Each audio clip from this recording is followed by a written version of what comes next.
Big changes over the weekend.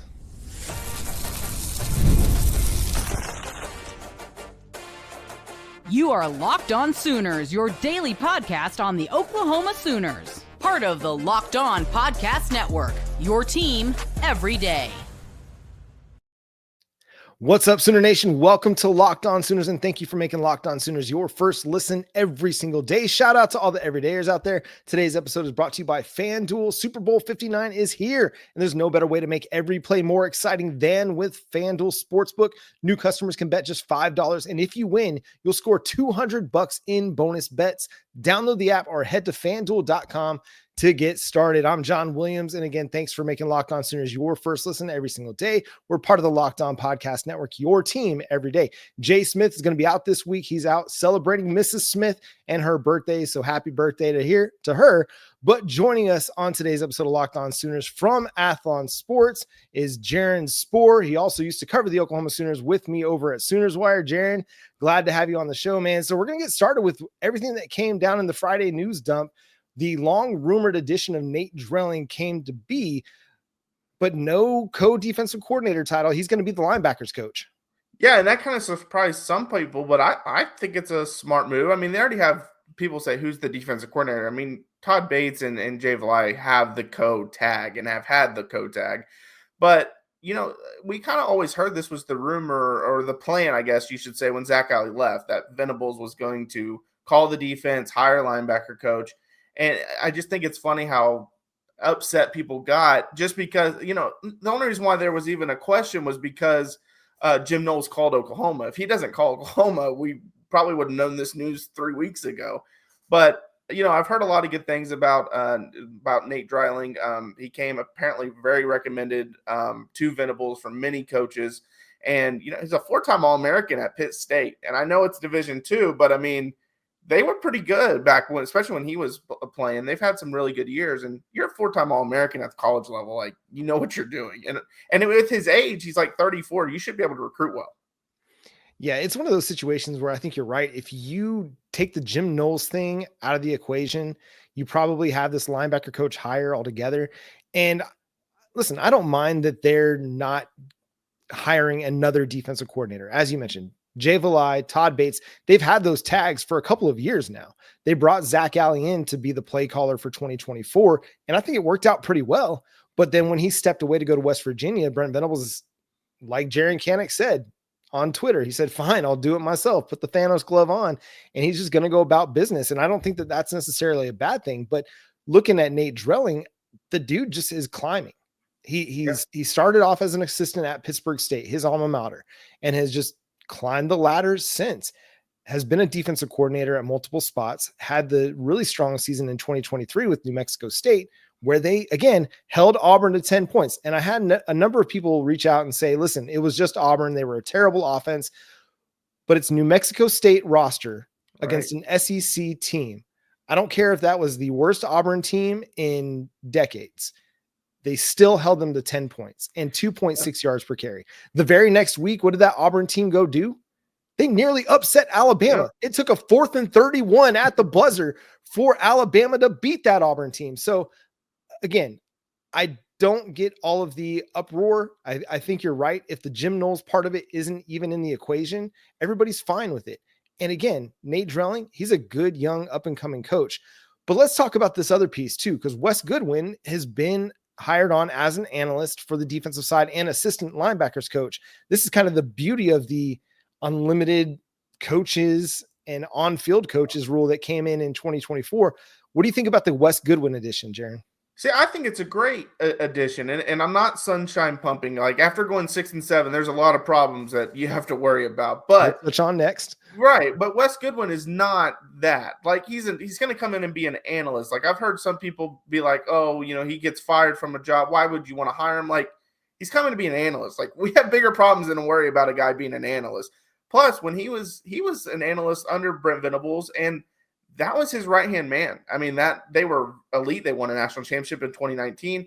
Venables tried to get him to come with him when he first came to Oklahoma, but obviously he got promoted to the defensive coordinator spot at Clemson, and things didn't work out, and so that's why he got let go. But, you know, he's just an added addition, an added set of eyes. This staff has 3 defensive coordinators on the defensive side that have had defensive coordinator experience. You got Venables, obviously Goodwin, and then Brandon Hall's been a defensive coordinator. And then Dreiling too. So not even including Venables, you got 4 if you include him, and then you got 2 with head coaching experience. Like that's not an issue either because Dreiling was a interim head coach, just this past season. So I don't understand why that would be an issue. I think it's going to be great, especially it might be able to give Venables some kind of leeway to not have to go all hands on during the week and just call the plays come game day. Yeah, and I think that's the part of this that makes a lot of sense. I like the idea of Brent Venables calling the plays. I was actually advocating for that on this show even before the Jim Knowles thing ever became an option. Listen, you've got Jim Knowles in your building in Brent Venables. Brent Venables was the hottest defensive coordinator of the 2010s with what he did at Clemson, the way that they were able to knock off Alabama in the national championship game and win a couple national titles with them. What's the problem? So how do you feel about Brent Venables calling plays? Because I'm all for it. I think it's going to be a great thing. And I get some of the game management discussion that people are concerned with. But to me, this seems like a positive. Yeah, I get the issues people have with it. Like ideally he would be hands off and would be able to give it up and be the CEO type head coach. I mean, that's the ideal scenario. But when it's a do or die season, like I'm fine with him saying, like Jaren Kanak said, I'll do it myself. Like I'm fine with him saying, I got to do this because this is my job that's on the line. And if I'm going down, I'm going down with me. The issue will then become if they do well and next season, what do you do? But you have to do well this year first. Otherwise, next season doesn't even matter for Brent Venables and his staff. So I actually like it. Like you said, he was the hottest defensive coordinator. We know how good of a defensive coordinator he is. And he could always hire someone. Notre Dame has that person that his job is literally – he's an analyst. His job is literally to help with game management issues. Like, hey, you need the analytics say go for it here on 4th down or you need to, kick the field goal or you need to call timeout here. Like they legit have someone on staff to help Marcus Freeman with that. That's something you can do, especially how you mentioned you can have unlimited coaches, especially analysts. That's something easy you could hire. And I think probably they have that. The problem isn't necessarily when they're going. It's just the execution. Right. We saw it against Navy, right? 3rd and 1, 4th and 1, couldn't get a yard and pick up a first down. You turn it back over and Navy is able to drive the field. So to me, it's less so a game management thing. Because if you go 10-2 in the regular season in 2024, I don't think everybody's as concerned about Brent Venables' game management ability. Everybody's feeling pretty positive about it. But you go 6-7 and all of the things are on the table, all the cards are on the table, all the questions come. And so you're looking at Brent Venables and you're like, okay, how are you going to handle calling the defense when maybe you're struggling with some of the game management issues?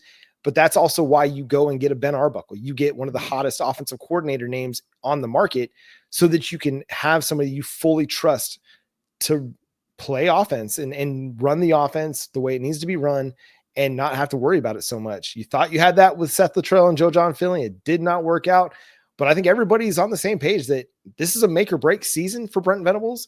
And if it was a make or break season or year for me at my job, who's going to have control over that? Me. I'm going to want as much control over that as I possibly can. I'd be the same way. And kind of like how I'm not someone that judges, oh, that was a bad decision because it failed, or oh, that was a great decision because it worked. It's either a good decision or not, regardless of the outcome. I remember like the Tulane game, they did the halfback pass and it didn't work. And everyone was like, oh, that was a ridiculous call. That's the same call they did versus Missouri that everyone called amazing call that Jackson Arnold scored on from Tatum. Like it was the same call. It just one worked and you said it was amazing. The other one didn't work. So that's why I don't necessarily agree with all the game management issues, because if it's smart to go for it and it doesn't work out, that's just how it is sometimes. Yeah. And I just hope we don't see as many halfback passes. I hated living and dying on those. It was just a disaster waiting to happen every time in 2024. Hey, we're going to talk biggest questions for the Oklahoma Sooners this offseason with Jaren. We're also going to talk about what a wild weekend it was, both on the basketball court for Oklahoma men, also around the football and sports world. It's just been nuts. We'll discuss all that coming up here on Locked On Sooners.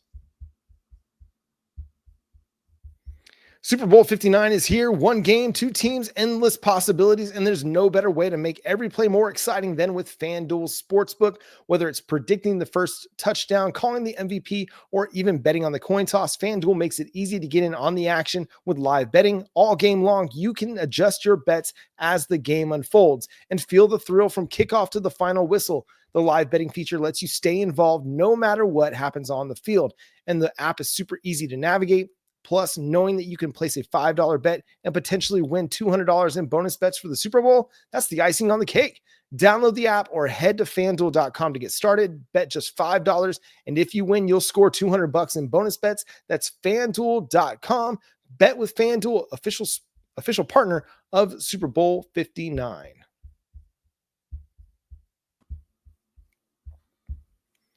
Again, thanks for making Locked On Sooners your first listen every single day. Joined today by Jaren Spore.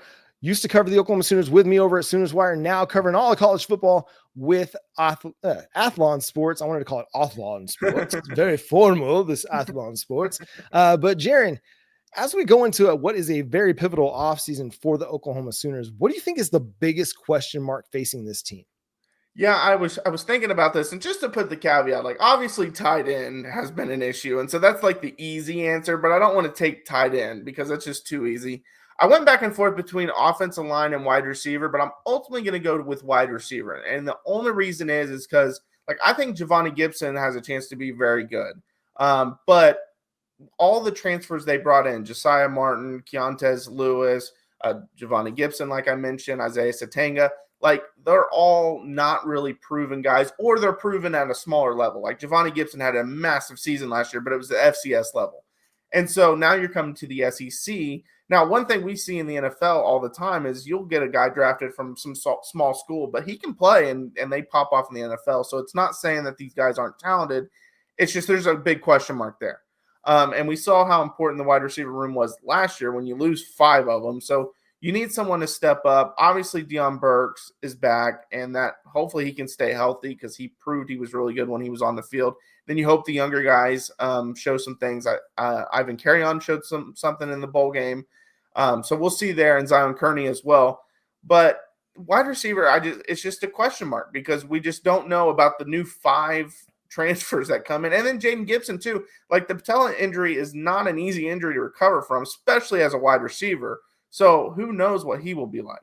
Yeah, when you have a guy like Jaden Gibson who relies so much on his athleticism and his explosiveness, coming off a knee injury isn't so straightforward, especially at the wide receiver position. But as much as I'm optimistic about where the wide receivers are headed, it's a prove-it year for Emmett Jones and that group, because as much as wide receivers and their injuries played a role in what happened in 2024, the lack of development for some of these younger guys when they got opportunities to get on the field and they didn't necessarily cash in on those opportunities, I think that was a pretty staggering revelation. I think everybody expected, hey, you got a guy like a Zion Kearney, a 4-star dude that showed out in high school. You'd think that given opportunity, he might be able to step up and make some impact plays, and he just wasn't able to do it. Unfortunately, there's still a lot of talent there, but still it has to prove it on the field. And I'm one of the more optimistic people that you'll find covering sports, but even for me, this is very much a prove-it year for everybody on Oklahoma's staff and on Oklahoma's roster on offense after what we saw in 2024. For me, it's offensive line. I don't know what to expect out of this offensive line. I think there is talent there. You've got some really incredible players that you're bringing in a Michael Fasusi and a Ryan Foje, but can they emerge early in their careers and be full-time players or rotational players? That's the question. You do have some blue chip prospects that have just not performed on the field just yet in a Jake Taylor or Jacob Sexton. So there's talent to come to fruition. It just hasn't done it yet. I like the addition of Derek Simmons, but again, like you talked about with Giovanni Gibson and Keontez Lewis, got to make that big jump. Yeah. And if he can make the jump, he can be an impactful player. Right now you have Troy Everett at center, and the rest of it to me is a question mark. Yeah, no, and that was my thing with the offensive line is I feel like you have a deeper room than last year because I think you have 8, 9, maybe even 10 guys that can play on the offensive line. The issue is I think they're all about the same level of player. Obviously, I think Fasusi and Foje could be stars, but as true freshmen, you can't really count on that. So I think you got all average to good players. So finding that best 5, as Bill Bemo always likes to call it, that's going to be the key. Which 5 click the best? Now, the one thing is if one's not playing well, you have the depth now where you can just put another one in and plug and play. But yeah, that's the big question mark with the offensive line is I feel like you have so many that are exactly the same level of player, and then trying to figure out where to play them and stuff like that is going to be the hard part. And not only the same level of player, I think they're also like, they can play multiple positions. So are they better at guard, or are they better at tackle, or are they better with this guy at tackle and he's a guard? I don't know. That's the big question mark with offensive line to me. Yeah, and you mentioned tight end earlier on in this segment, and I think that is easy pickings for a lot of people. I've argued that tight end isn't as big of a deal because you look at what Ben Arbuckle did at Washington State. Those guys played just over 300 snaps in a season. That's not a lot compared to what Bauer Sharp and Austin Stogner did the last couple of years, where they averaged over 700 snaps. Yeah. So, but it is a position that you need to figure something out. So as you look at tight end, like what does Oklahoma do? Because it's been a problem since Braden Willis back in 2022. Yeah, I mean, obviously, you hope Davon, since he had a breakout year. The way that I phrased that made me sound like Braden Willis was a problem in 2022.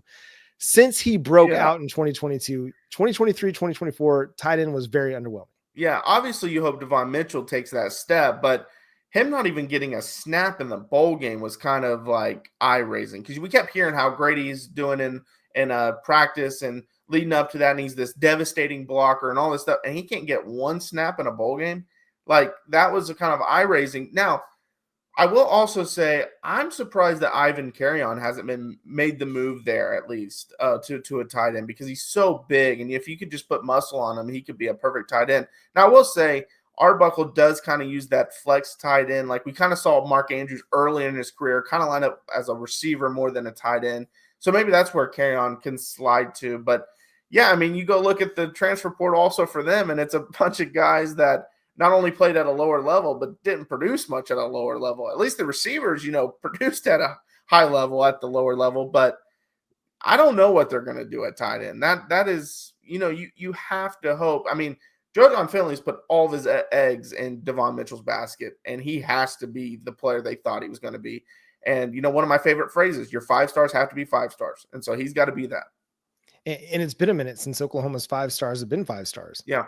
You've had a Bray Walker, who was a 5-star a while back, that didn't pan out.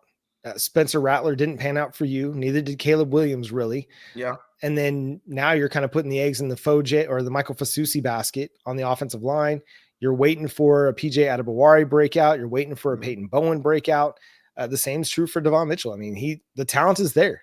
The size is there. The physicality is there. Now it's just he has to put it all together and go emerge and take advantage of his opportunities and go be a breakout player. Again, I think the talent's there. It's just a matter of earning his spot and earning, because I don't think that a Cade McIntyre or a Caden Helms have the talent to keep him off the field. And I don't think any of the transfer guys have the talent to keep him off the field. It's just a matter of all that to me is insurance if Mitchell doesn't emerge and take the step this year. And it sounded like a lot of his issues last year were maturity issues. He talked about it. Even Venables talked about it. Just adjusting to the college life, going to classes, being at meetings on time. And that stuff is, an adjustment for a lot of people. I know my first year, when they told me you didn't have to be at every class, I was like, oh, okay. So I didn't go to some classes. And I struggled that first semester. But that's just the thing. Like, as long as he can mature and then develop this offseason and shed some of the weight that he had, like you said, the talent's there. If he can do all the off-the-field stuff, I don't see why he's not the starter next year, because you can't start someone else over him because it's not going to be a talent deal. The only reason why they would start over him is if they were doing the right stuff off the field. And so if he can fix that, he should be your starter. And we've seen under Brent Venables how that stuff does matter. Yes. But at some point, they're going to have to get my man on the field and just let him go play and see what happens, because I think he's going to be too good to keep off the field for too much longer. We're going to talk about what a wild weekend it was in the sports world. I know this isn't Locked On Mavs or Locked On Lakers, but Jaren's a Lakers fan. I'm a Mavs fan. So we'll touch a little bit on the Luka Doncic nonsense here in the next segment, but we got a lot to talk about coming up next here on Locked On Sooners.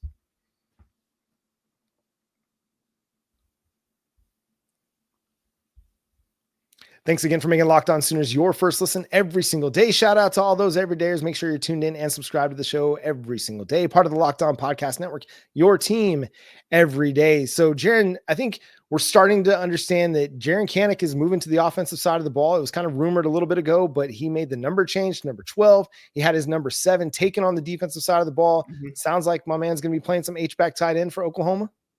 Yeah, and that's kind of been the rumor. Now, does he play any linebacker, or is it just fully committed to tight end? Maybe that's why they didn't go hard in the transfer portal.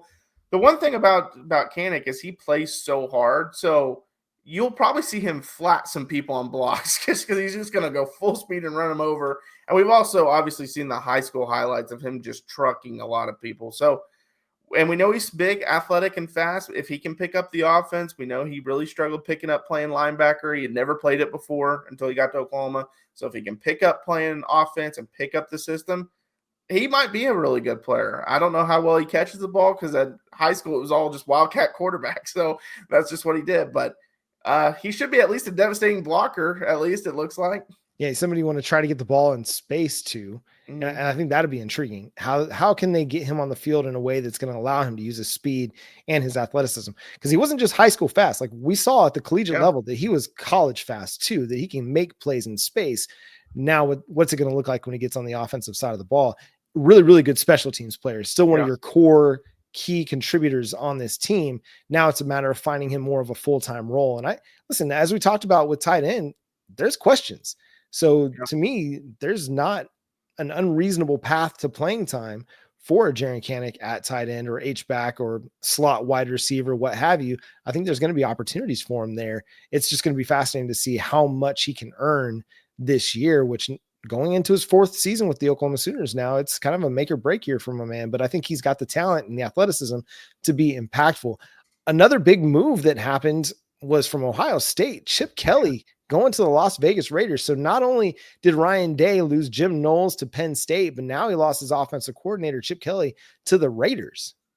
Yeah, and that's the life of being a really good team. Usually your coordinators get picked. Now, usually they get picked to be head coaches. So that was kind of the surprise. Knowles takes a DC job at Penn State, similar job.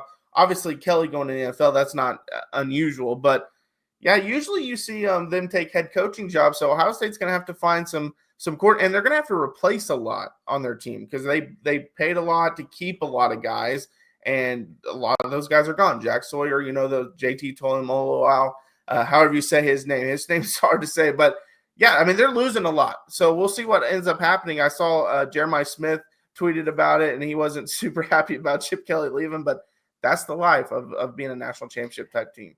And to me, it just further cements my belief that next year is really, really wide open. Aside from like maybe Penn State because they bring back Drew Aller and Georgia because it's Georgia. Yeah. Dude, I don't know.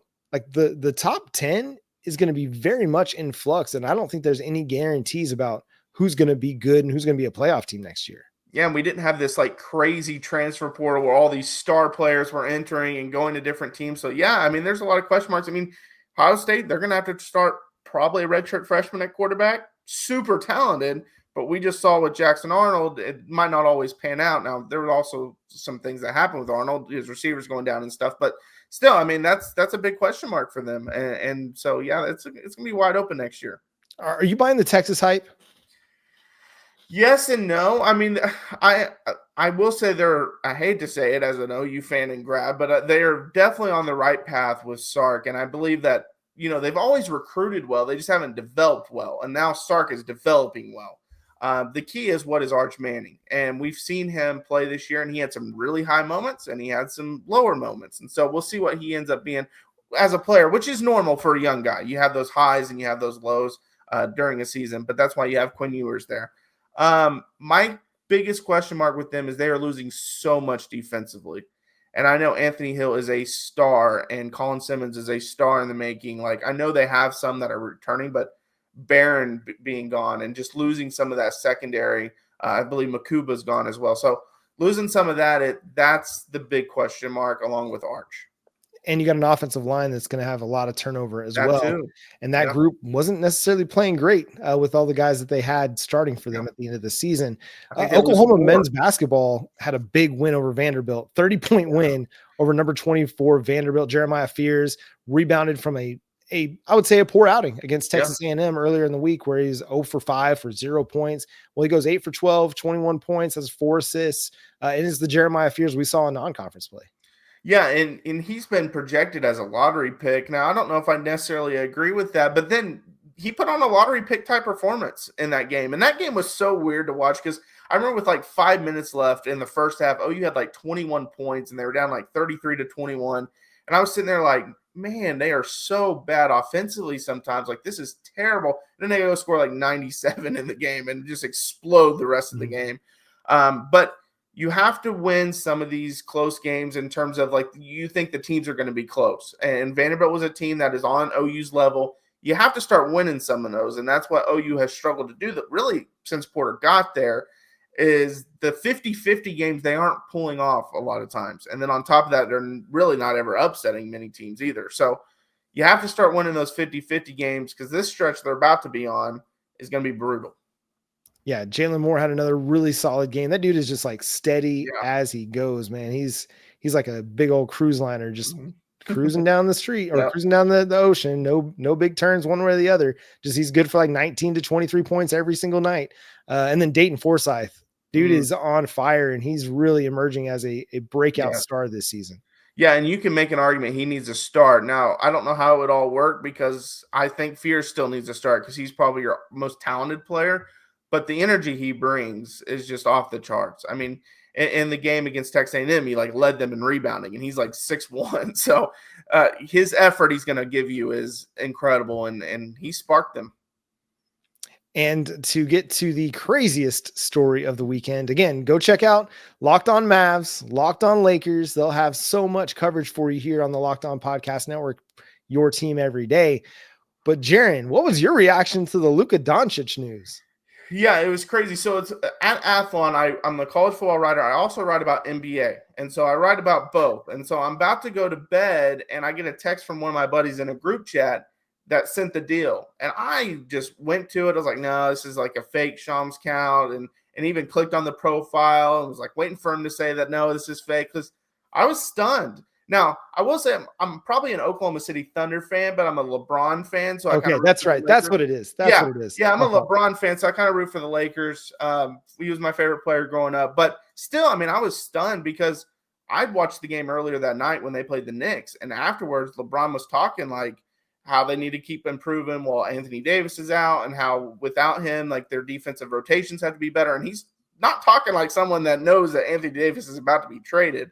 And then 2 hours later, that thing broke. And I think the only other trade that kind of surprised me like that, especially that late at night, was when Paul George was traded to the Clippers because you had the Kawhi and Paul George news back to back. And so I don't know. It stunned me. I mean, it's a great move for the Lakers because now you have your superstar for the future and Luka. And at one point, they didn't look like they had a future at all. They didn't have many draft picks. Their superstars were old. They have that now. The Mavs, you better win quick because you don't have a future now. No, when your whole identity is built around guys in their early 30s, early to mid 30s, you're in win now mode. And it's crazy that I saw a piece that somebody had written where they quoted Dirk as saying he had just been hanging on for as long as he possibly could to see the Mavs into a new era beyond his years. And when they drafted Luka, he felt like, okay, now's the time where I can finally hang it up. And before Luka came and he said, I probably should have hung it up a couple years earlier. I could have played soccer with my kids. And now I can't do that because I'm just so hurt and broken down because of all the years and minutes he logged for the Mavericks. So it's just like, as a Mavs fan, I was already bummed out. And then I read that about what Dirk gave up so that the Mavs could have a secure future with Luka Doncic. I'm like, come on. Come on. Like that one was as shocking as Lincoln Riley leaving Oklahoma for USC to me. Yeah. And kind of going to the trade and a question for you is, do you think if the trade happens, if Mark Cuban's there still? No. As the leader? Definitely not. I don't either. Because I read that quote from, I think it was 2020, and they asked him, he had to either trade Luka or divorce his wife, and he said he would be paying for divorce lawyers because he was not trading Luka. And I even read that it sounded like, or actually heard on ESPN radio today, sounded like it was the new owners were kind of tired of Luka, and that's what ended up facilitating the trade. But that being said, the GM said he brought it up to the owner, and he was kind of still shocked that they would even trade Luka, but let him end up doing it. But yeah, it's crazy how that Mark Cuban news, what was that, a year or two ago, happens, and it ultimately leads to this moment. Yeah, so many theories about how this went down, why this went down, what the background is, reasoning. Again, go check out Locked On Mavericks for all the reaction over there. If you're an Oklahoma City Thunder fan, you can go get in my man Nick Van what's his real name? Is on Twitter, he's Nick Van Exit, but go check out Nick's channel, Locked On Mavs, and you can gloat in the YouTube comments over there about how the Mavs are doomed, because I know Oklahoma City Thunder fans love to see when the Mavs are doomed. But go check out Locked On Lakers too for all the reaction over there. I know that there are a lot of Oklahoma fans that might also be Lakers fans, just because Oklahoma didn't always have a franchise. Yeah. So there might be some over there. So go check him out. Again, this is Jaren Spore. Go follow him on Twitter at Jaren Spore. Go read his work over at Athlon, covering both college football and the NBA. I come to find out tonight. Also, you can go follow me on Twitter at John9Williams. You can read my work covering the Sooners over at Sooners Wire. The show is at Locked On Sooners on all your social media platforms. So go follow us over there, and make sure you subscribe to the show wherever you get your podcasts. We're free and available on all podcast platforms and on YouTube. So hit that subscribe button and that notification bell to let you know when new episodes drop. But for Jaren Spore, I'm John Williams. Talk to you next time. Boomer Sooner.